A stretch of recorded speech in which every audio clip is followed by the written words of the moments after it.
In today's video, we're going to look at how you can use the sum function to quickly add up the total of a column. So we've got some fictional sales data here from 2018 through to 2021.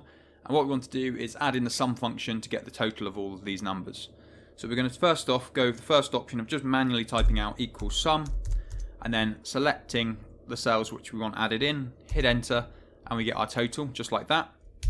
Another way we can do this is to come up to the top right here and select auto sum, and Excel will identify which cells we'd want added in, hit enter, and we get the total again.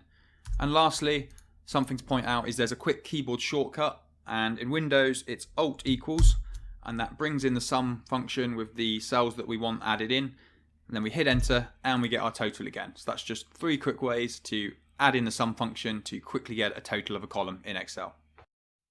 Thanks for watching this video. If you found it useful, don't forget to like and subscribe, and I'll see you in the next one.